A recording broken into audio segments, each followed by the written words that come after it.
নমস্কার বন্ধুরা, জয়শ্রীর পাকঘরে সবাইকে স্বাগত। আমার আজকের রেসিপি স্বাস্থ্যকর মুখরোচক মেথি পরোটা। খুব কম সময়ে কম ঝামেলায় কিন্তু এই পরোটা তৈরি করে নেওয়া যায়। আর ৩ থেকে ৪ দিন ভালো থাকে।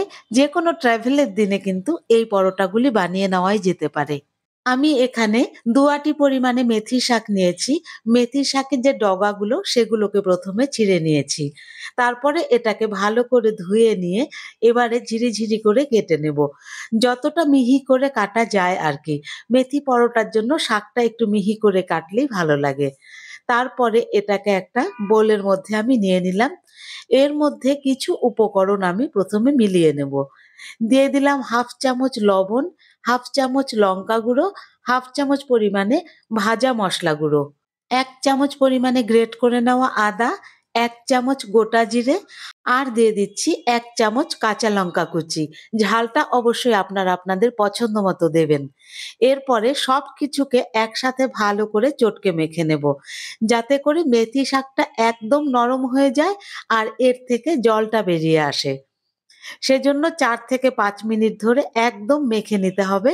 তাতে করে দেখুন শাকটা একদম নরম হয়ে গেছে আর এর থেকে জল ছেড়ে গেছে।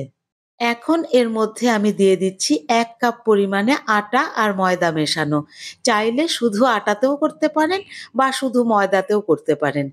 দিয়ে দিলাম ১.৫ চামচ পরিমাণে সাদা তেল। এবারে মেথি শাক চটকে নেওয়া যে জল ছিল সেই জলের সাথেই আটাটাকে ভালো করে মেখে নেব। আর যদি জলের প্রয়োজন হয় তাহলে খুব অল্প পরিমাণ জল দিয়ে একটা নরম ডো তৈরি করে নেব। আর মাখামাখির ঝামেলায় যেতে না চাইলে একটু জল দিয়ে নরম একটা মিশ্রণ বানিয়ে খুব সুন্দর গোলা রুটি কিন্তু তৈরি করা যেতে পারে।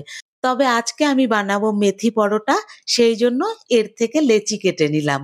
ছোট করে লেচি কেটে নিয়েছি। এবারে রুটি বেলনের উপরে একটু আটা ছড়িয়ে একটা করে লেচি দিয়ে পাতলা করে পরোটার মতো বেলে নেব। আমার রেসিপিগুলি আপনাদের কেমন লাগে কমেন্ট বক্সে অবশ্যই জানাবেন। আর চ্যানেলটি যদি এখনো সাবস্ক্রাইব করে না থাকেন তাহলে চ্যানেলটি সাবস্ক্রাইব করে নেবার অনুরোধ রইল। একইভাবে সব রুটিগুলোই বেলে নিয়েছি আর দেখুন বেশ পাতলা করে কিন্তু বেলেছি। এবারে তাওয়ার উপরে একেবারে সাধারণ পরোটার মতোই সেঁকে নেব। প্রথমে এপিঠ ওপিঠ একটু সেঁকে নিয়ে একটু ফুলে উঠলে পরে এর মধ্যে তেল ব্রাশ করে দিচ্ছি।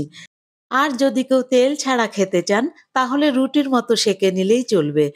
রুটি বা পরোটা বা গোলা রুটি যাই বানান না কেন মেথি পাতার অপূর্ব সুন্দর একটা গন্ধ হয় আর তার সঙ্গে বাকি মসলাগুলো দেবার জন্য দারুণ একটা টেস্ট আসে।